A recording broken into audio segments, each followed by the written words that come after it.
4 मई 2026 को पश्चिम बंगाल में सिर्फ बीजेपी की जीत नहीं हुई बल्कि बांग्लादेश में बौखलाहट भी फैल गई।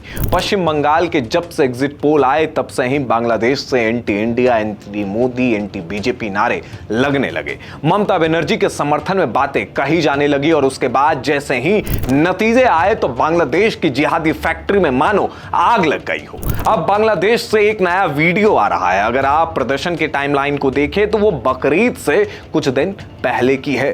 दरअसल हाल ही में बांग्लादेश की राजधानी ढाका और अन्य इलाकों में एक प्रदर्शन हुआ जिसमें सैकड़ों लोग सड़कों पर उतरे। हाथों में पोस्टर और बैनर लिए ये लोग नारे लगा रहे थे। बैनर पर क्या लिखा हुआ था?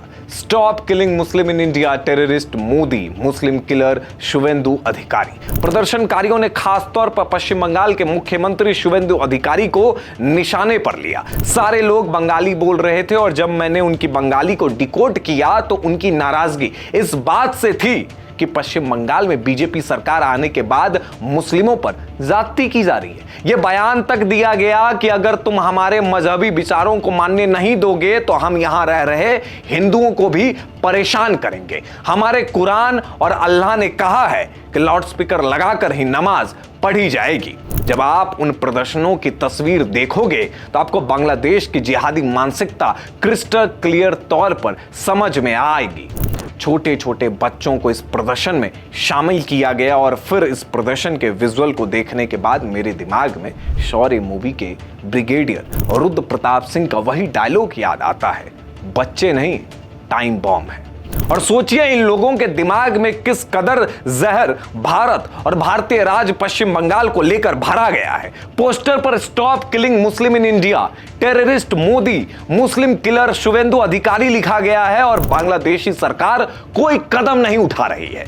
और ये कोई नई बात नहीं है। इन प्रदर्शनों में जिहाद तक को डिफेंड किया गया है।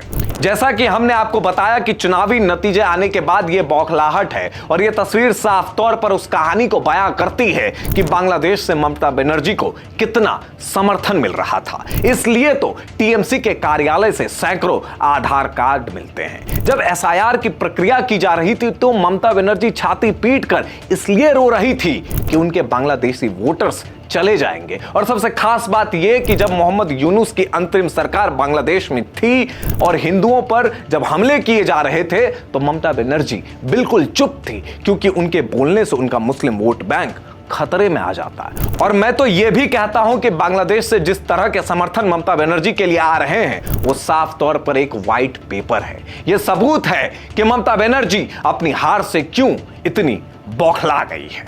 देखते रहिए DNI।